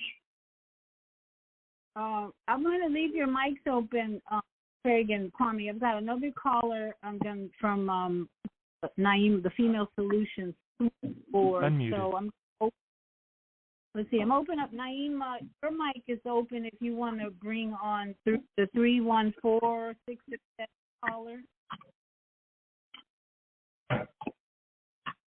Looks like his call just dropped. Maybe he'll call back. I'll let you know. I'll text you if he calls back. Anybody else that's on the switchboard, press 1 now. Muted. Hello, my mic is open. Okay, press if you have a comment or a question. You know, I've been seeing a lot about what's going on at the border. I want to know what you guys think about this, and especially those states like Texas and Arizona that are right near the border. There's so much stress right now there, and I'm thinking, my thought was like, all the people have guns in Texas and Arizona. It seems like they ought to be on the border at this point. I might be thinking crazy, but it's like, okay, the government ain't doing nothing. We're being invaded, and everybody's just sitting back and welcoming them in. All right, here's another bus. Where are you going? We're going to take you. And I'm hearing more and more that Venezuela is like dumping their criminals into the United States. But so what is look the at solution something. for that? Viyahta, we're looking down south at the border and looking at the border. The border in Canada, the refugees from Ukraine come through there. They're called refugees. They're given money, they're giving housing, and they're giving all of the props of the white people. And so they can come in this country and help to repopulate them. But when the people that are down coming up from the countries in which we invaded and destroyed their government and their cultures, and when they start coming to us, oh, these immigrants and they're coming, but who are they going to get to have to be the new slave trade? Why are Texas is taking immigrants from Africa and giving them jobs in the prison system?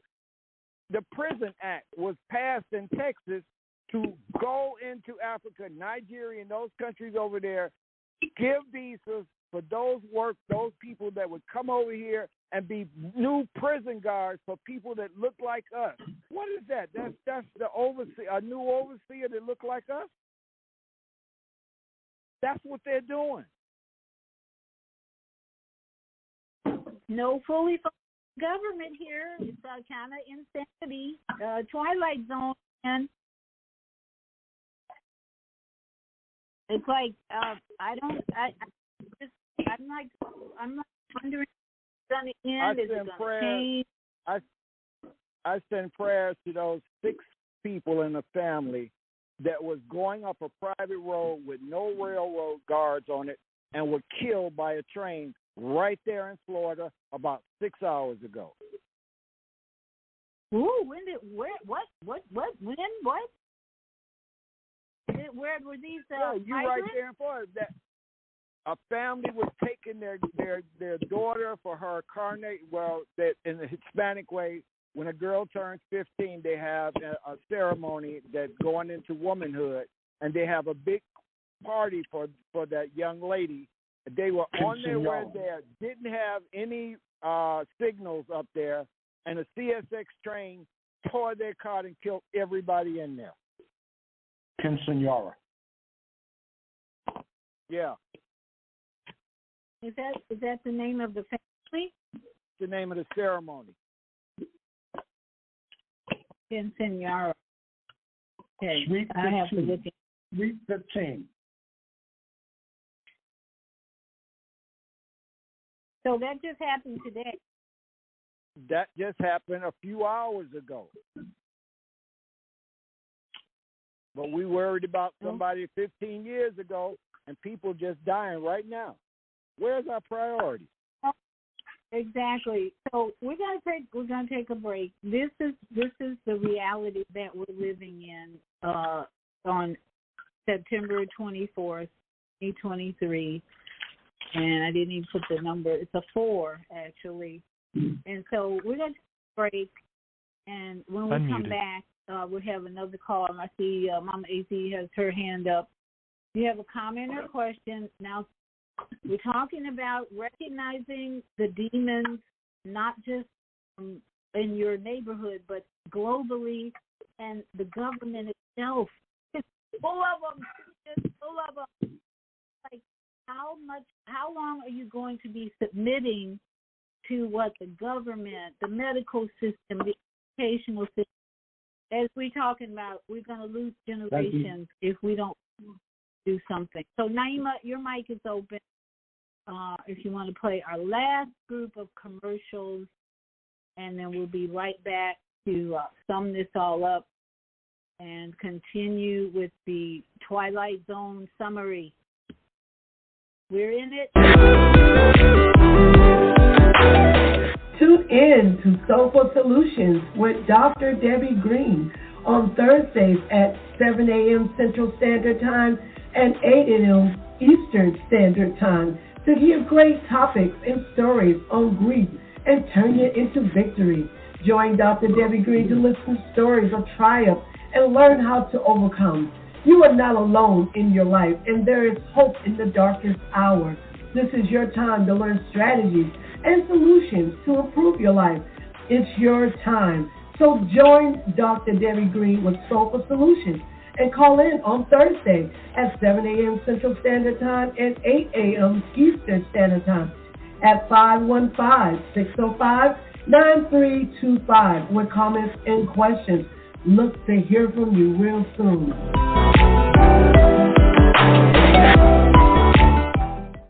Oh man, God sent the monthly sun bill today. This sunlight is really expensive, especially during this season. I'll probably have to work overtime to pay it. Well, you better pay it on time. We don't want the sun to go out and we're sitting up here all day in the dark. Wouldn't it be terrible if God charged us for sunlight? Well, thank God, the light and heat from the sun is free. So why are we paying such high bills for the energy we use in our homes? Because we don't know how to use solar energy, the free energy from the sun. You can convert your regular home to a solar energy home and save tremendously on your electric bill. Take a look at your electric bill. Wouldn't you like to reduce or possibly even eliminate that cost altogether? Let one of our solar consultants show you how. Call today, 312-849-3456, and schedule a free consultation. That's 312-849-3456.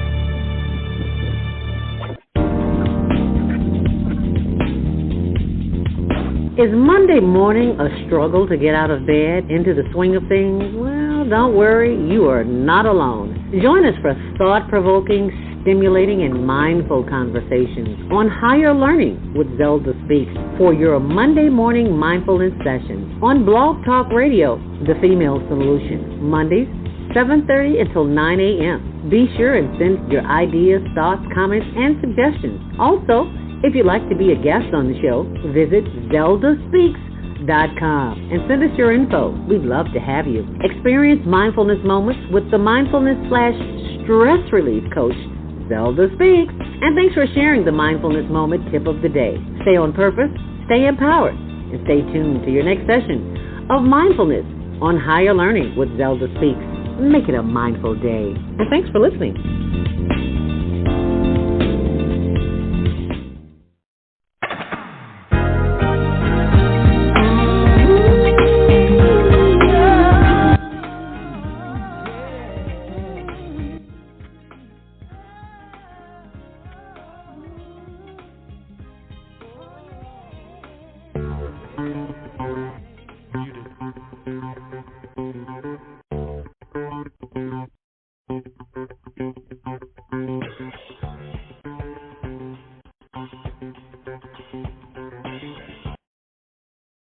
We are back. Demons Part 2, Nuremberg Code warnings. We missed and being money ties. You know, that's how our government is being run these days. I saw a report how our Congress was going to vote on whether to send more money to Ukraine. And the Speaker, McCarthy, was going to vote against sending more money to Ukraine. Then they created a bill that included the money to Ukraine in a different bill, and the Speaker changed his mind and said, okay, we're going to send more money to Ukraine. In the meantime, Hawaii residents in Maui who lost everything, $700 for their loss, and the insanity just keeps going on, and I just go, wow, another episode of the Twilight Zone. What? It's more money to a country that's fighting a war that we're not really involved in, except we are really involved in it because people want to say, oh yeah, we are involved, all right, it's a war against Russia, blah, blah, blah, blah, blah, blah, blah, blah, blah. And if you keep watching it, you just have to pass the popcorn because it gets more ridiculous by the day. Not a fully functioning government. So, Mama AZ, you're and welcome, sister. What's on your mind? Dr. V, can you hear me? Yes, speak up, my dear. Speak up. Okay, something's going on with the phone. Can you hear me now? Yes, ma'am. Okay, I sent that article to you, and thank us, Brother Kwame. and I sent it to several other people about the railroad incident. I sent it to you. I just sent it to you. Thank you again, Brother Kwame, for bringing that up. And I posted it on Facebook as well. And the reason I sent it is because it said 5. Where's Brother Harris? Okay. And a whole lot of other things are coming up. People are just leaving the planet. You wouldn't believe. It's this and the reason that I sent it to you, I wanted to see if we can have a show about all of this that's happening, especially in Chicago. I've been tracking it. It's an algorithm or something. I just posted another one about the Tuskegee Airmen lawyer swindling her grandfather, the last, I think it was her grandfather or her uncle, the last Tuskegee Airmen. And I couldn't send it to you, Brother Kwame, because you couldn't get that kind of thing the way I have to send it. But look it up. She was an attorney. She was disbarred. This just came in today along with the train episode there in Florida. So what's that about? And the numbers. It's the numbers that keep coming up. Why are these dear ones choosing to go purge or to do this with certain numbers? Pay attention, family, brother Harris. Where you at? It's something going on. Yeah, well, Mama AZ, I think you bring up an excellent about instead of focusing on who's leaving, focus on the day and the time and the numbers, okay? Because that gives us a higher perspective. That's what I just said, Dr. V. That's just what I said. That's why I said it. I'm not talking about them leaving. I'm not having a fit because they're leaving. It's a reason. So can we talk about why that is? Is it karmic? Is it what is it? Why do they leave on a 5? Why do they leave on a 6 and so on? Yes, it says a lot about divine order. When you bring this up, thank you, sister, for bringing this up. Because whether it's 5 people, wait a minute, hold on. Because she reminded me of something I keep hearing in my spirit. Whether it's 5 people getting hit by a train, whether it's 20 people dying of myocarditis in the last, more than 20, dying in the last 5 years, in the last year or two, the divine order is the same. The Most High is speaking to us about our role in this twilight zone, in insanity. And I think one of the things that I heard, it was funny, Naima had a show today about the 3 black moms and children, but her sister quoted Hebrews 12. I wrote it down because I was like, that was really interesting. She said, for the moment, all this seems painful rather than pleasant, but later yields the peaceful fruit of righteousness to those who have been trained by it. Training.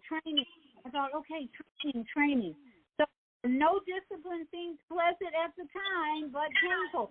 So what's concerned about demons? Discipline, demons are fearful.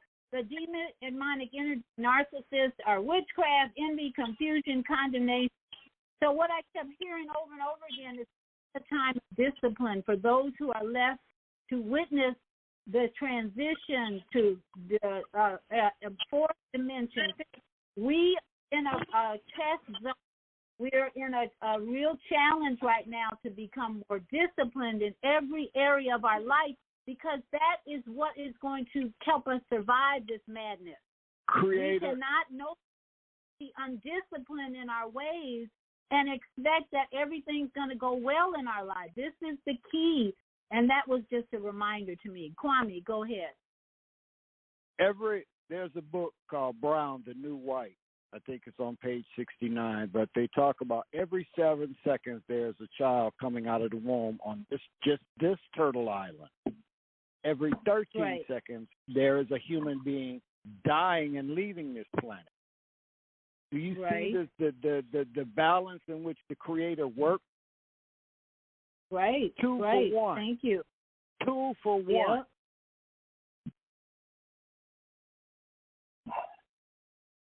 So since this show has been on, all of the babies that have been born and all of the people that have left out of here.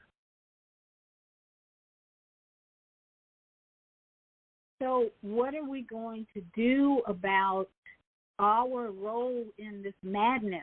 That's what we're talking about tonight. The Nuremberg Codes gives us a warning that what this government is doing is illegal. This government is unrighteous. This government is insane. And what are we going to do about it? Let me ask you this. Why isn't Vladimir, you got the Nuremberg court. Putin has committed war crimes. Why haven't they went and gotten him? They've already charged him with war crimes.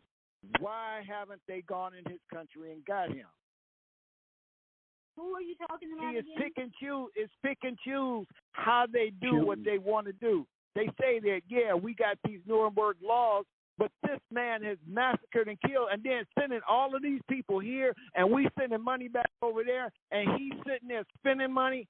No, something is wrong with this system. Absolutely. Absolutely. And that's what we're trying to point out tonight is that the system is broken. So each one of us has to decide how involved you're going to be in this broken system.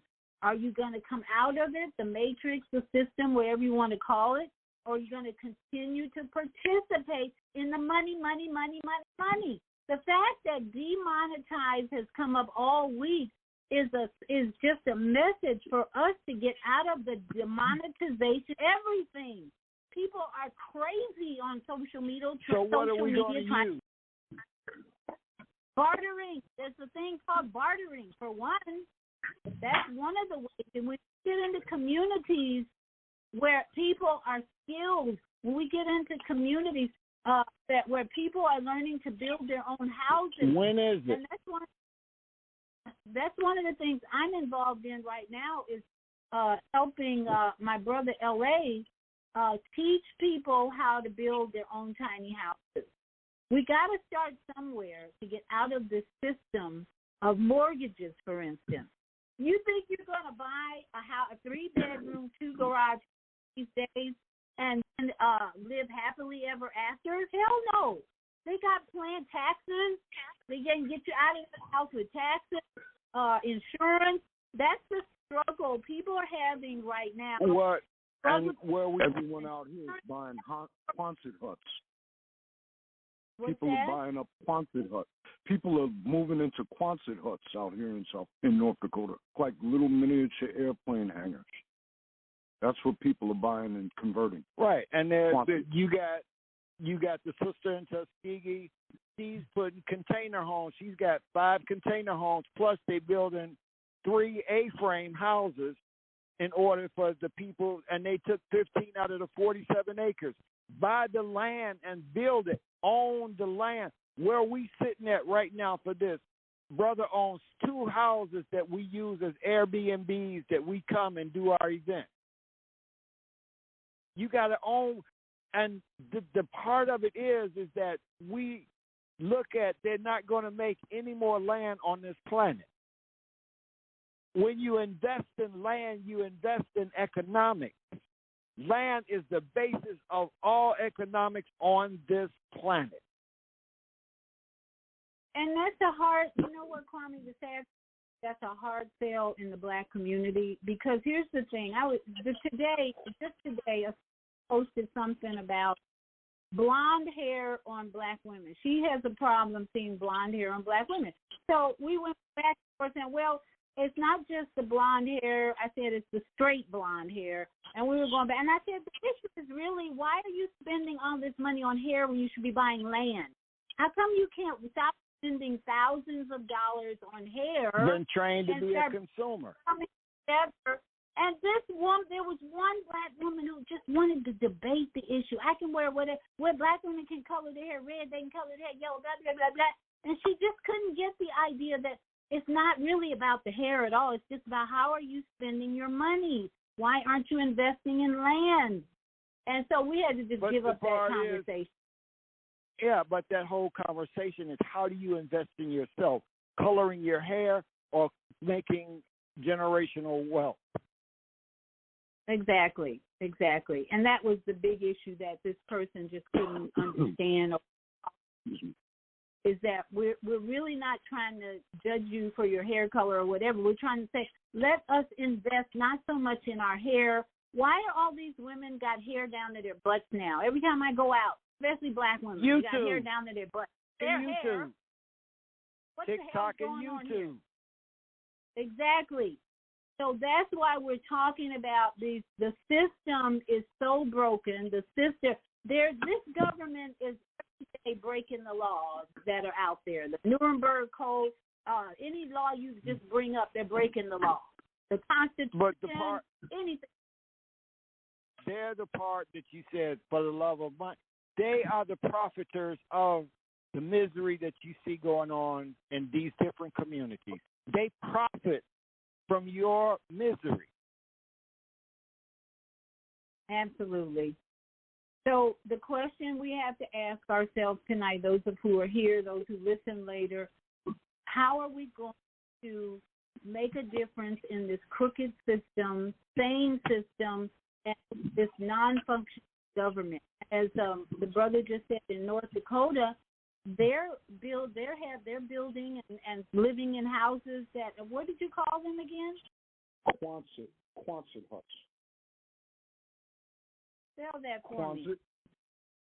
It's Q-U-A, I believe it's Z-I-T-E or Z-I-T, Quonset. You've seen them before. They look like aircraft hangars. Yeah, just like the carport. You see those large carport. That's what they're fully contained. Because that's really, I'm going to look that up tonight on YouTube. I'd love to see a picture of that because that's what we're trying to teach. We're not trying. We are teaching people in Florida how to build their own houses. And starting with the basics of, laying the foundation. Basic is first finding the land and then showing them exactly how to put it together themselves. So I'm going to look that up and just give that as another example of what people are doing throughout the country, if not the world. That's a global movement. Right, but we have to build for environment because North Dakota is Arctic weather, and they are insulated and they can deal. Florida, you would live in a hot box. Yeah, I live in one. No, but they're metal. Yeah. They're basically metal. And so you've got, and even in Costa Rica, my friend built a whole with shipping containers. 2, 3, 4, 5. I forget how many shipping he brought in. Shipping containers, and they're making money. Yeah, they insulate. Yeah, there's so many alternatives these days to small houses. This is the solution, and this is really the solution for the migrants who are overwhelming the cities. I don't know what's going to happen with this migrant situation. I just pray for Chicago and New York because the mayor of New York already said it's going to destroy his city. And they're coming, more of them are coming in every day. And so, to me, part of the solution is to put them out in the prairie with a tiny house. Show them how to build because the thing, we got to look at one thing. Those people are coming from South America. They ain't never seen 6 inches of snow. Right. Why are they sending them all up there in the cold, snow weather places because you're going to cause major disaster of them getting infected and sick, trying to live in an environment that they're not conducive and wasn't born in. Well, that's the other part that we didn't even mention, that a lot of these people who are being busted and put on a train, they already have diseases. They're removing people from hospitals, prisons, putting them on a train and sending them to the United States. This is an invasion. People don't want to talk about that like that. Oh, we got to help the migrants. We got to help the migrants. There's always something nefarious going on with this government. They ain't helping no damn migrants. They're trying to destroy America. So that is why we who are conscious and aware of these things have to be disciplined and strong in our beliefs and how we live our lives to avoid the insanity that is everywhere in this country and the world today. And I'm just grateful to have a community and a family of people like we have here tonight that are on board with doing something differently and share this information with our Could neighbors. I ask a question? Go ahead. Those immigrants that come out of those tropical areas that live in more so nature countries, they would more be conducive in helping us to reconnect to nature than we can do with them, helping them to disconnect from nature. Absolutely. Why are we going to be putting people to disconnect from nature when they came from the mother? Well, because the nefarious ways of the Biden administration, with coupled with the money. Don't blame it on Biden.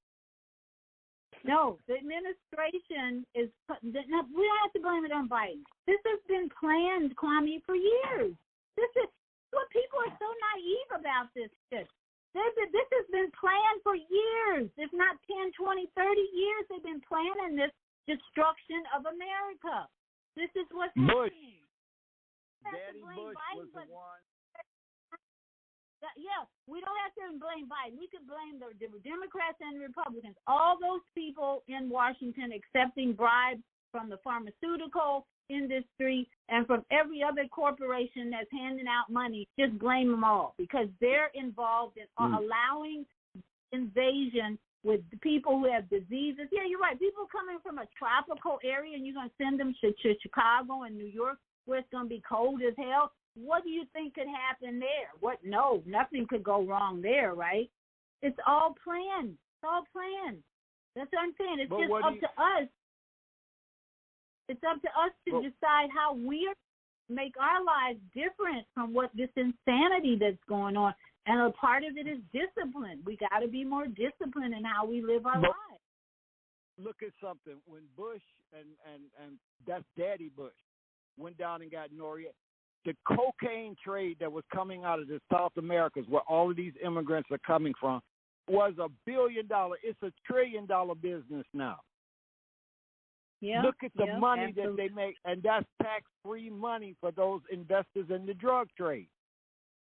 Absolutely. It's one big Twilight Zone episode going on here. This doesn't. There's no righteousness. There's no bad country right now. Overall, it's totally out of alignment. But I think the hope and the optimism comes in when all those of us who are conscious are making different decisions. And we've got a few comments. Let me not ignore the comments. Olivia Mazion says, yes. I don't know what she was saying yes to, but we are currently in Saturn retrograde till December 4th. So this is confirmation to slow down and strategically think with discipline. My conversation with discipline and action, she says. And she goes on to say, Olivia, this is Olivia Mazion, fix self and the social programs that most has allowed in the mind.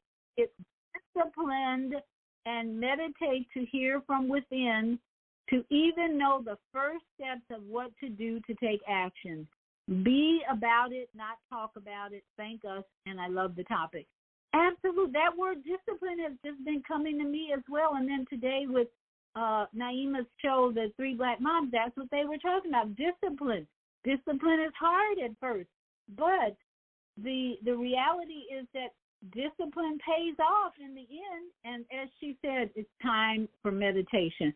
So tomorrow on Monday morning mindfulness, the Zelda show is, are you optimistic?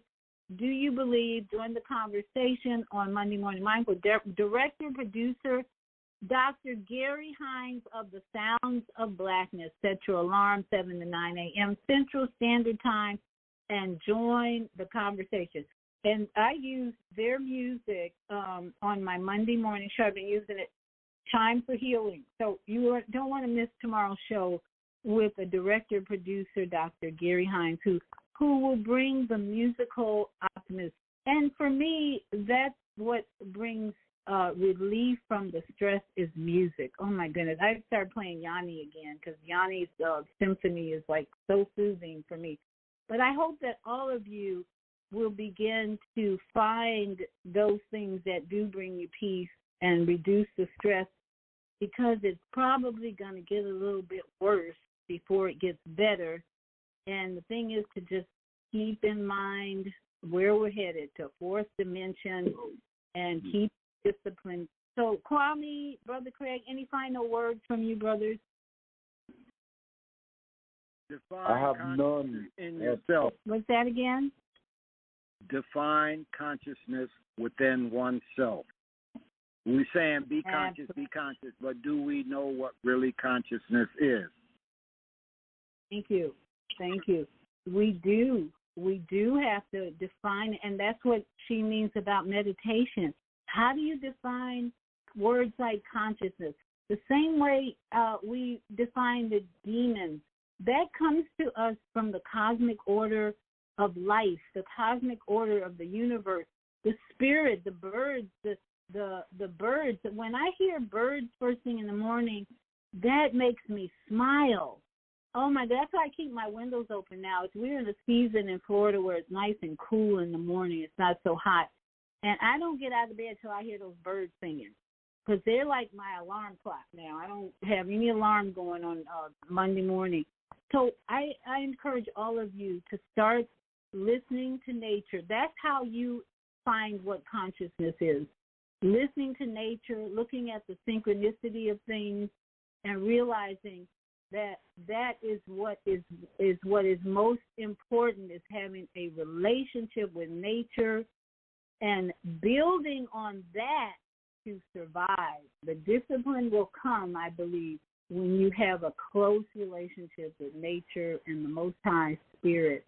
So I thank all of you for being here. Share this message if you think it might help someone, and join us tomorrow morning as we go into the music. Did Craig have any last words?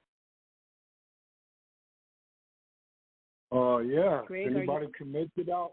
If anyone's out there in Georgia, try to make it over to Kwame's to sweat and purify. Pray for the land, because it needs it. Absolutely. Well, Kwame, you're in, where are you at? What state now? I'm in Arkansas, in Hot Springs. And we just gotten a new batch of crystals that come out, that's been presented out of the earth. Those are transmitters and receivers that Mother Earth has given us as gifts in order to take them to our communities and use them as tools to help others, and passing them out, or people try to make profit off them, but they're being gifted by the earth. You can gift a crystal, put a crystal in a water that you cross, and that way you have a communication with that water. Give a crystal to a mountain that you pass and you do ceremony at. Put a crystal there in the earth. You'll be able to communicate and triangulate that energy. We got to learn to use the nature's Wood Wide Web. Dr. V. Absolutely. Thank us. So be sure and share that tomorrow. I hope you'll be able to on the show tomorrow, because music goes along. Did I hear Mom AC? Yeah, you did? Did you hear? You got me? Go ahead. You have the last word. Thank you, Brother Craig, for initiating more sweat for Brother Kwame, and I second that.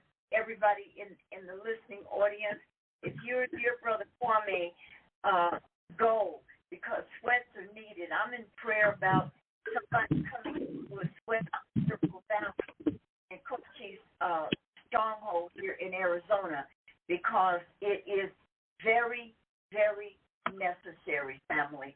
Something is getting ready to happen here, and we need to prepare our bodies, our minds, our spirits, and sweat and fasting are top on my list. Thank us, Brother Kwame, for just being in my circle, and my mother thanks you as well. I hope. Hallelujah. All right. I hope it's things up and get that on, get that. We'll come on. We've come to the end of our show today, but you can hear every show in the archives at www.blogtalkradio.com/the-female-solution. You can also hear today's show on the Female Solution Facebook page.